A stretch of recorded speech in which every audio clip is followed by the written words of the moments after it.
Hey everybody, welcome to etrailer.com. I'm Bobby, and today we're taking a look at the Kuat NV 2.0 base bike platform rack on our 2021 Genesis GV80. Now, this is going to be a really good way of getting two bikes onto the trail with us today. As you can see, very, very stylish. Kuat always making very dependable bike racks for us. So, taking a look at the platform, you can see that we do have a tire hold pattern on today. So, if you're looking a way of getting our carbon frames onto the road with us, this will be a great option as we don't have any frame contact on here.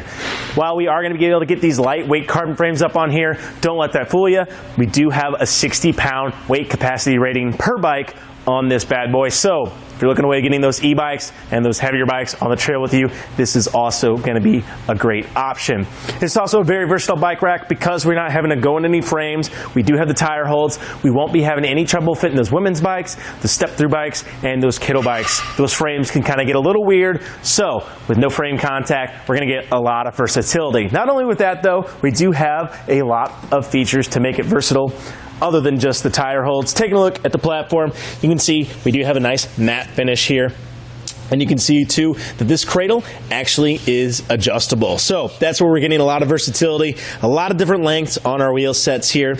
And take a look at the cradle itself. You can see it's just a simple little plastic strap that goes through, and it's got just a little bit of soft rubber matting on the inside.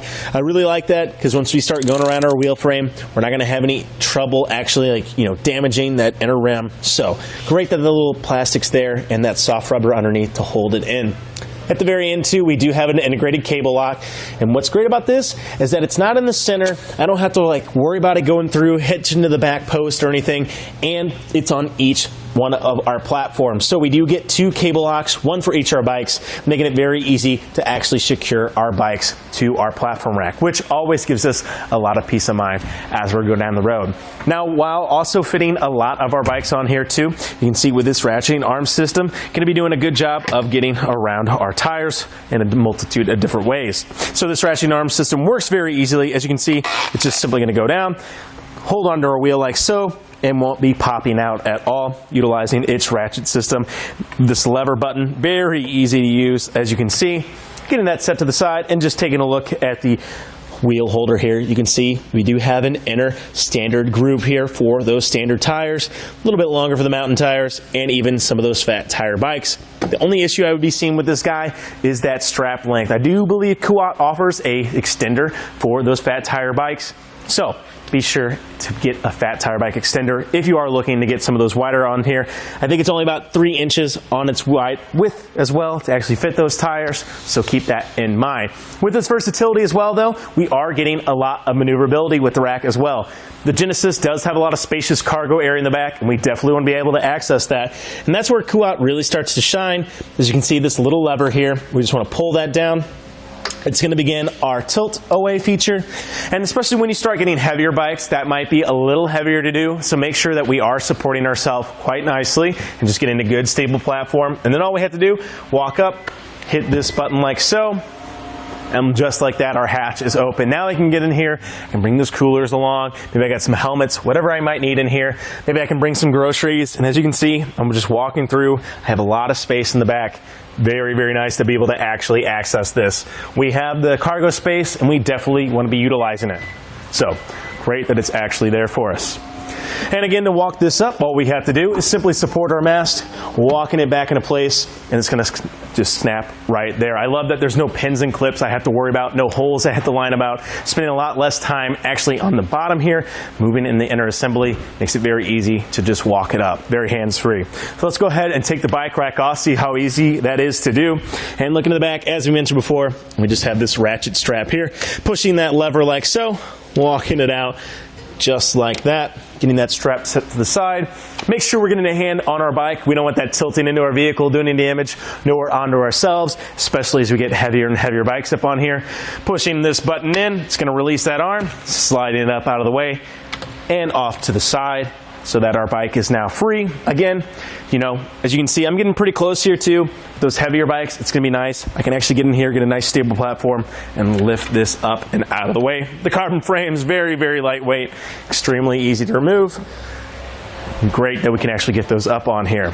And to collapse these arms down, as we showed before, just bring those in, bring them in like so. Now I see a lot of people probably worried, you know, I don't see a way of securing this. It's gonna pop up. If you look, it's got a lot of resistance. It doesn't take much to actually move it up. So, you know, I'm not putting too much weight, but I don't think any just natural jostle is really gonna be moving it that much. If you're extremely worried, you probably want to run one of these straps through the arms just to hold it down.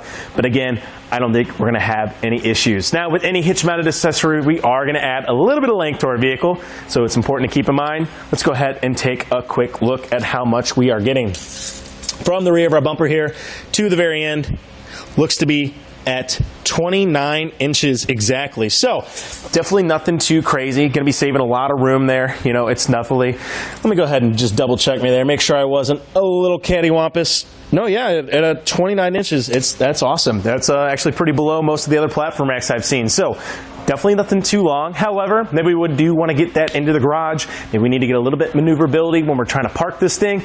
We actually can still utilize that same lever action system. So we just come right here, pull that guy, and instead of tilting down, we're gonna go ahead and tilt it all the way into its put away function. As you can see, doing a good job. Once again, just snapping itself in place. Not gonna have too many issues at all. And I really just like that there's no pins and clips. I'm very forgetful. It's just something I don't want to have to worry about. So I love that it's just chilling right there for me. Taking a look, looks like we're at most gonna be 3 inches from the rear of our bumper. So definitely not going to have any issues with this hitting. Again, as I mentioned before, if we were really worried about it, we could maybe run one of those straps through those arms. But again, with how much natural resistance we have, I don't think it's going to be an issue at all. Now, another important dimension to keep in mind is our clearance to the ground. So we'll go ahead and get a couple of those real quick. So in this position, our closest point is going to be right underneath our anti-rattle device, and at 11 inches, going to be a little bit of a concern. Definitely nothing too crazy, but keep in mind, as those front wheels go up, the back will go down, so it can be important to keep in mind. And when it's in this position too, great option with this, you can just actually push this with your foot. You can see easily to walk that back, keeping that lever going. And let's go ahead and see what it'll be like when our bikes are up on there for our clearance. And taking a look to the very end, we can see that it is at 21 inches exactly. Yep, so 21 inches, definitely getting a nice rise just from our inner assembly there. So I definitely don't think we're gonna have any issues with this guy hitting the ground as it is. But it's always something to keep in mind. We got any insane driveways, could be a bit of an issue, but definitely not gonna be too much for us today. Just be careful doing any kind of off-roading. Now moving our way down on the shank here, we do have a 2-inch shank here. As you can see, that is going to our 2-inch hitch. However, today, this is not included, but we have gone ahead and thrown it on here. This is the etrailer hitch pin alignment collar. Now this does a great job. These guys can start getting a little bit weighty, you know, especially if we're trying to take them on and off all the time. Can really start becoming a hassle of trying to find where that pin actually aligns. So once I have this on here one time, now when I take it off, I'll boot it right up. It's going to stop itself, and that pin's going to be perfectly aligned as it is today, putting us way on the road, way faster, so we don't have to worry about that. So less time on our hands and knees is always great. And taking a look at the very end, you can see we do have just a simple pin here, just a little kind of last resort safety device, and align that hitch pin up as well. And you can see we do have a locking core, and these will be key to like to those integrated cable locks that we mentioned before. So great that we have 3 of those keys. You're like me, I'm pretty forgetful. Probably pretty easy to forget those, but now that we have 3 of them and they're all key to like, gonna have no trouble at all. Well, I think the Kuat really kind of speaks for itself. You can see how much of a stylish vehicle it is. On the Genesis, the nice matte black fitting in very, very nicely. The only thing I would be maybe concerned of, it is pretty black, so maybe a reflector unit might go a long way on this guy. However, it definitely stands up. Kuat, very dependable, and it's going to endure for a very long time. I don't think you can really beat the lever system at all. And before we get ahead of ourselves, I do want to mention this anti-rattle device on here is actually amazing. Instead of having to have an anti-rattle threaded hitch bolt that usually goes through our back here, we just have this cam system. This is going to tighten that cam inside a receiver, pushing against that hitch, and as you can see, is going to bring this in line with our entire vehicle. So we're going to feel it less as we drive. Our bikes and our bike rack are definitely going to be feeling it less. Anything we can do to take out that jiggle down the road, going to go a long way. and you can see that included Allen wrench is going to hopefully tighten that down for those long hauls when we don't want to be checking it every miles or so. So that anti-rattle device, extremely easy to use, and I love how it's just right there for me. Well, I think that about does it for our look at the Kuat NV 2.0 base platform rack on our 2021 Genesis GV80. I'm Bobby. Thank you for watching.